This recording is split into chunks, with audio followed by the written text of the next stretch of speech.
we passed this bill to extend, we passed the bill to extend the programs of FAA to make wide sweeping changes and improvements and increase the investment in the next generation aviation technology in the previous Congress.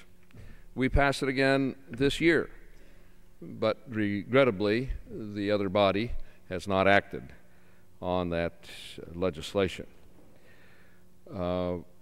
We therefore are required to come to the floor with a bill to extend and keep in place existing programs.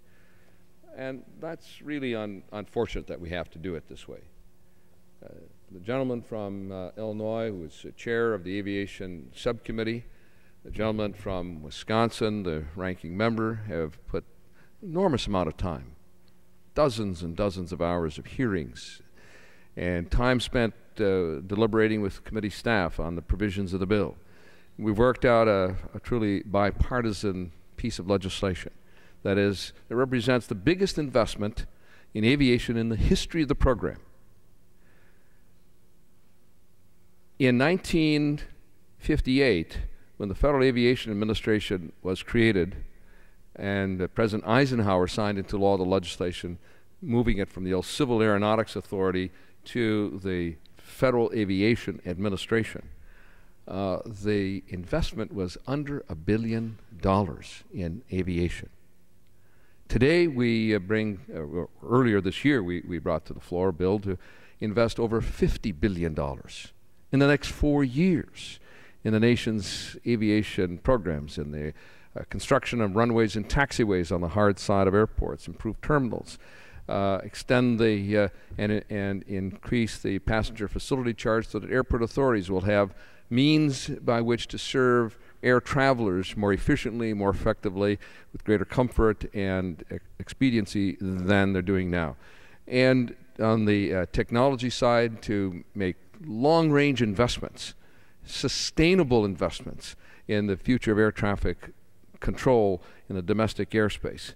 Goodness, 1 billion people traveled by air worldwide last year. 750 million of those traveled in the U.S. airspace.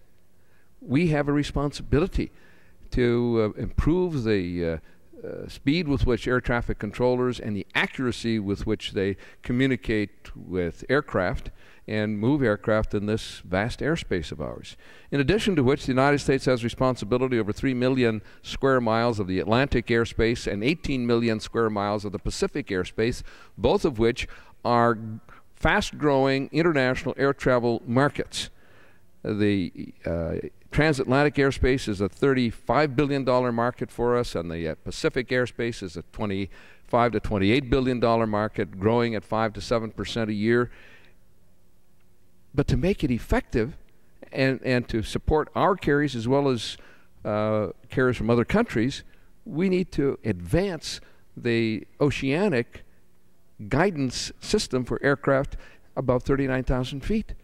We can't do that unless we provide the funding for the FAA to improve these technologies. Until the Senate moves on this, the other body moves on this legislation, we have to proceed with this short-term extension. I hope that it will encourage, our action will encourage the other body to move ahead.